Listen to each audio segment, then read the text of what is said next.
సాగరంలో ఒక పాపనాయంతో పోటీ పడాలంటే సాధ్యం పెడతారు. కొన్ని వేల సంవత్సరాల నుంచి విద్య, విజ్ఞానం, ఆస్తి, అధికారం అంతా మీ కింద పెట్టుకున్నారు కదా, మీ కాళ్ళ కింద పెట్టుకున్నారు కదా, అన్నిటికీ మాకు దూరం చేశారు కదా. ఇప్పుడే ఇట్లా బతికెత్తుతుంటే ఆ బతుకమ్మ కూడా మీకు అనిపిస్తున్నారు. నేను చెప్పేది ఏంటంటే రేవంత్ రెడ్డి గారు ఈ 42 రిజర్వేషన్ ఏదైతే తీసుకున్నారో 42 ఆహ్వానించవలసినే. కానీ విచిత్రమైంది, బాధాకరమైంది, దురదృష్టకరమైంది ఏంటంటే బీసీల రిజర్వేషన్ ఏమో కాయిదాల మీద తిరుగుతుంది, ఈడబ్ల్యూఎస్ ఏమో అమలు చేసింది.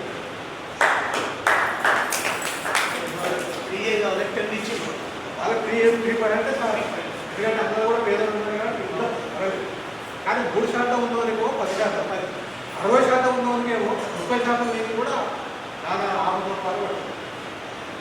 ఏం సామాన్యంగా ఎవరు చెవులలో పూలు పెడుతున్నారు, ఎంతకాలం పూలు పెడతారు, ఎంతకాలం పెడతారు. ఈ పార్టీ ఆ పార్టీ ఏ పార్టీ నిన్నట్లు తెలుసుకోండి. ఏ పార్టీ అయినా తీసే వరకు ప్రతి పార్టీ తీసేటట్టు ద్రోహం చేసే పార్టీ. ఈరోజు ఇంతకుముందు చిన్నగా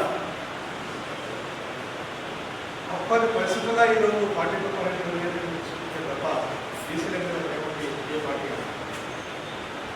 బీసీలు ఒకటైతున్నారు, బీసీలలో చైతన్యం వస్తుంది, బీసీలలో కదలికి వస్తుంది. వెంటగాడి శ్రీనివాసరావు బీసీలందరినీ ఒకటి చేస్తున్నారు. కాబట్టి వాళ్ళని కొంచెం చల్లబడతారంటే పేపర్ల మీద హడావుడి చేద్దాం. లొల్లి తీరా ఏంటంటే అదే ట్రై చేసినాం కానీ మరి కోర్టు వేయదు,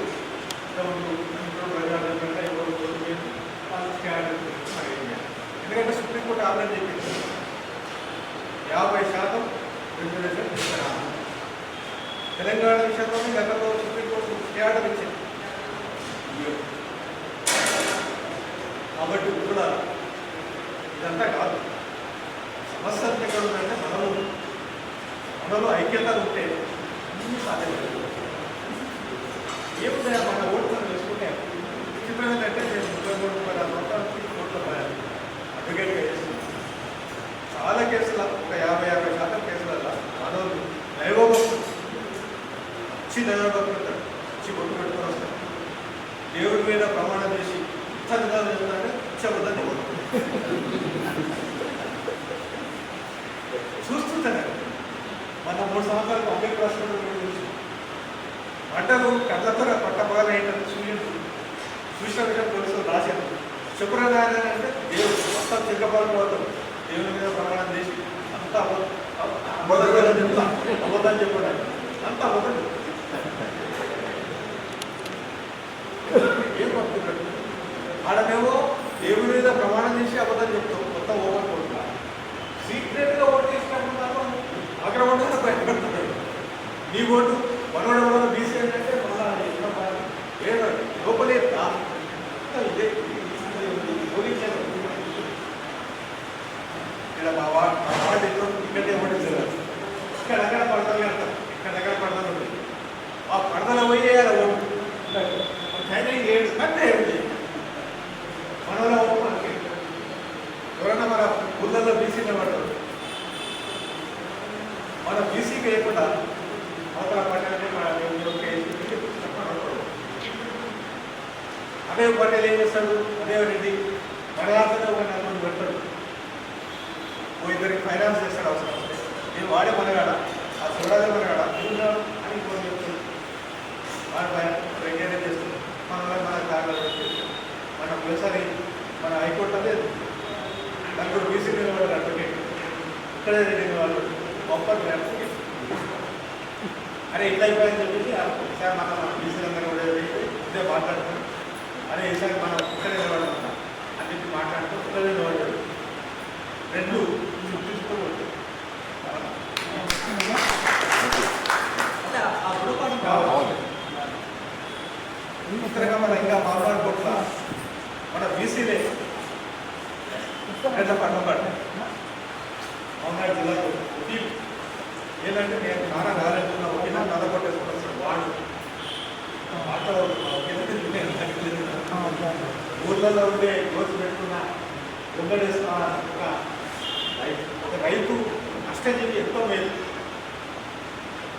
వీళ్ళకంటే. ఎందుకంటే విచిత్రంగా కొంతమంది మా ఎదురుగానే డిస్ట్రిక్ట్లో అంతే ఇది పెట్టుకొని చెప్తున్నాడు పట్ట పొలంలో తాగిస్తాం వాడి వ్యవస్థ వాడి ఓటర్ ఆశపడి మళ్ళా గెలిపిస్తాం.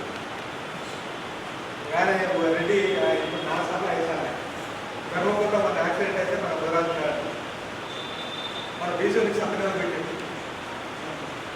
ఆ ఊళ్ళో ఉన్న శ్రీనివాస్ రెడ్డి అనంత రెడ్డి అని ఇద్దరు కలిసిపోయి మళ్ళా మీకు పెన్షన్ ఇప్పిస్తామని ఎదురుగానే గుట్టాలు గుర్తిస్తున్నారు పార్టీ అది గుట్టాలు పెన్షన్ ఇప్పిస్తామని చెప్పి ఈ శ్రీనివాస్ రెడ్డి అనంత రెడ్డి కలిసి ఇలాంటి గుజరాత్ గారు సంతకాలు పెట్టిలో కొత్త మన బీసీ అడ్వకేట్ని కానీ మళ్ళీ అది క్రాస్ చేసి అనంత రెడ్డికి ఒక అంటే ఎంగేజ్మెంట్ ఫుల్ పని వల్ల ట్రైనింగ్ పోతుంది. కర్మాపూర్లో ఉన్న కర్మ అట్లా ఊళ్ళో అన్ని ఊళ్ళలో నడుస్తుంది. ఒకటే ఒకటి ఏంటంటే మనలో ఒక యూనిటీ రాకపోతే సీక్రెట్ ఓటున్నాయని మన వల్ల మన ఓటు మనం వేసుకుంటాం.